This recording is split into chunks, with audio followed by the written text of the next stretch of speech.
40 বছর বয়স পরিপক্ক হওয়ার বয়স। এটা আপনার জীবনে একেবারে মাঝখানের বয়স।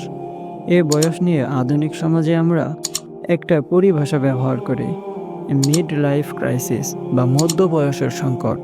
কারণ নিশ্চিত মৃত্যুর দিকে আপনি দ্রুত এগিয়ে যাচ্ছেন, তাই তারা এটাকে একটা সংকট মনে করে।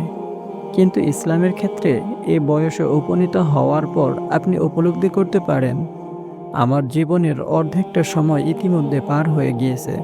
অতীতের দিকে তাকিয়ে আমার কৃতজ্ঞ হওয়া উচিত।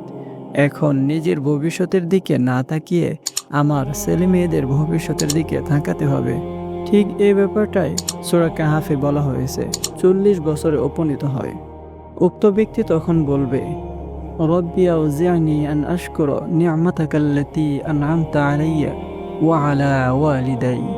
হে আমার প্রতিপালক, আপনি আমাকে আর আমার পিতামাতাকে যে নিয়ামত দান করেছেন তার জন্য কৃতজ্ঞতা প্রকাশ করার শক্তি আমাকে দান করুন। ইয়া রব, আপনি আমার প্রতি যে কল্যাণ দান করেছেন এবং আমার পিতামাতার প্রতি যে কল্যাণ দান করেছেন তার জন্য আমি আপনার নিকট চরম কৃতজ্ঞ। আমাদের বয়স যখন 40, আমাদের পিতামাতাদের তখন বয়োবৃদ্ধ হয়ে পড়ার কথা। আল্লাহ এখানে আমাদেরকে নিজেদের জন্য এবং পিতামাতার জন্য দোয়া করার শিক্ষা দিচ্ছেন।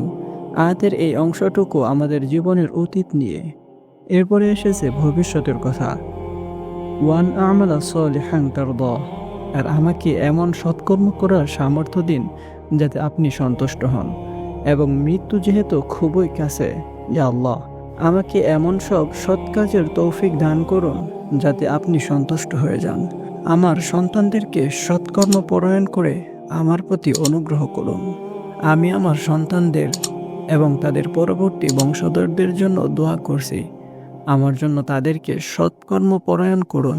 আমি তাদের কারণে তাদের জন্য উদ্বিগ্ন নয়, কারণ আমি জানি বিচার দিবসে যখন আমি আল্লাহর সামনে দাঁড়াবো তখন আমাকে জিজ্ঞেস করা হবে, তোমার সন্তানদেরকে কিভাবে বড় করেছ। যদি এই কাজ আমি ঠিকভাবে সম্পাদন করতে না পারি তখন তারাও তাদের সন্তানদের সঠিক উপায়ে বড় করবে না। এভাবে ক্রমান্বয়ে পরিস্থিতি শুধু খারাপ হবে আর ক্ষতিটা শুরু হবে আমাকে দিয়ে। তাই আমার জন্য তাদেরকে সৎকর্ম পরায়ণ করে দিন। আমি অনুশোচনা করে আপনার দিকে ফিরে এসেছি এবং নিশ্চয়ই আমি মুসলিমদের অন্তর্ভুক্ত। এরপরের আয়াতে আল্লাহ সুবহানাহু ওয়া তাআলা বলেন, যাদের উৎকৃষ্ট আমলগুলো আমি কবুল করি এবং তাদের মন্দ কাজগুলো ক্ষমা করে দেই, তারা জান্নাতবাসীদের অন্তর্ভুক্ত। তাদেরকে যে ওয়াদা দেওয়া হয়েছে তা সত্য ওয়াদা। হে আমার প্রতিপালক, তুমি আমাকে আর আমার পিতামাতাকে যে নিয়ামত দান করেছ তার জন্য কৃতজ্ঞতা প্রকাশ করার শক্তি আমাকে দান করো, আর আমাকে এমন সৎকর্ম করার সামর্থ্য দান করো যাতে তুমি সন্তুষ্ট হও। আমার সন্তানদেরকে সৎকর্ম পরায়ণ করে আমার প্রতি অনুগ্রহ করো। আমি অনুশোচনা ভরে তোমার দিকে ফিরে আসছি, আর আমি অনুগত বান্দাদের অন্তর্ভুক্ত।